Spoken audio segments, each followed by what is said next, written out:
L'espace public arrive souvent en fait après le reste. On voit les bâtiments sortir de terre et souvent la dernière partie d'un projet, c'est les espaces publics qu'on réalise. Et pourtant, ils accueillent des usages qu'on devrait traiter très tôt en fait, dans la réalisation du quartier ou d'un espace urbain qu'on souhaite faire évoluer.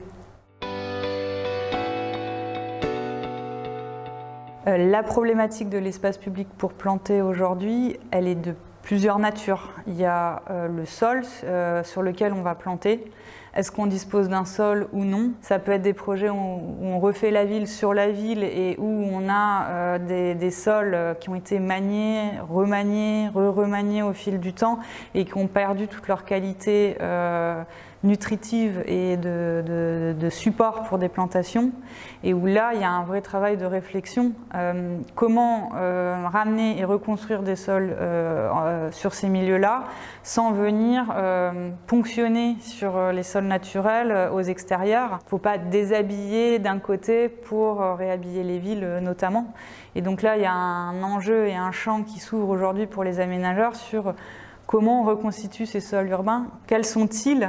Puisqu'en fonction de chaque situation, ce ne sont pas les mêmes. On peut avoir des situations où on a la ressource in situ, il faut aller la chercher, la remanier, l'enrichir pour redonner une fertilité à des sols parce qu'ils sont devenus stériles. Et il y a d'autres endroits où cette couche même stérile, on ne l'a pas. Et il faut vraiment aller réfléchir à la reconstituer de différentes manières sans pour autant aller chercher de la terre végétale dans le milieu extérieur.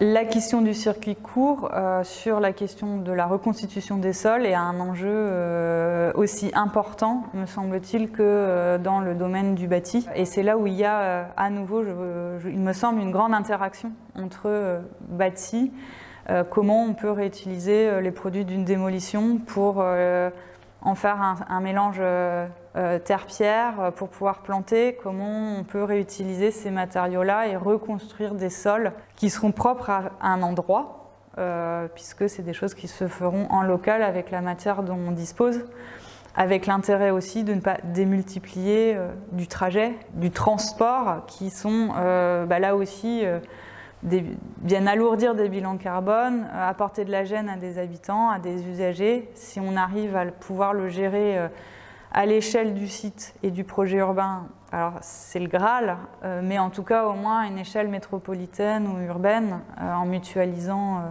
des produits de la déconstruction dans des chantiers d'espace public. Le végétal, le vivant, c'est du temps long. Et ça nécessite forcément de la maturation. Donc il y a la maturation pour produire ces sols fertiles en vue de les mettre en œuvre pour accueillir la plantation, et le temps pour la plantation de pouvoir se développer, avoir une envergure suffisante pour répondre aux enjeux de rafraîchissement et d'ombrage qui sont indispensables pour lutter contre les îlots de chaleur. Ça veut dire réfléchir très très tôt justement dans le projet, quels sont les matériaux dont je dispose, comment je peux les mettre en œuvre, à quel moment il faut que je les mette en œuvre si je veux que quand les premiers habitants arrivent dans ce nouveau quartier ou ce nouvel espace urbain, ils puissent se projeter et avoir déjà cet effet de fraîcheur qui démarrait déjà, enclenché. Aujourd'hui, pour pouvoir développer les plantations, il est important de pouvoir faire rentrer ce sujet dans la discussion sur les usages de l'espace public et tout ce qu'on doit faire rentrer dans cet espace public, que ce soit en surface ou en sous-sol. Et donc on rentre effectivement dans une discussion plus à part égale entre les différents partenaires qui ont à développer des choses sur l'espace public. Mais aujourd'hui, les enjeux sur les îlots de chaleur en milieu urbain et la réponse par le végétal leur donnent plus de poids aussi et plus de force dans la conception de l'espace public pour avoir une vraie discussion franche et honnête entre chacun pour donner sa place à chacun des usages. Ce que le partage du sous-sol engendre aujourd'hui dans notre métier, c'est beaucoup plus de négociations, ça veut dire beaucoup plus de co-construction des choses, beaucoup plus de coopération entre les différents acteurs de la ville et les raisons pour lesquelles ils interviennent, pour que les enjeux de chacun soient pris en compte et qu'on sache aussi à quel moment l'un ou l'autre doit s'adapter ou laisser un peu plus de place pour avoir un ensemble cohérent et qui répond à l'ensemble des attendus. Alors la façon d'aborder le traitement sur les îlots de chaleur en ville, évidemment l'acteur majeur c'est le végétal, renforcer les plantations. C'est les plantations qui apportent le couvert, l'ombre, évitent au sol de monter en chaleur et permettent de faire redescendre la température.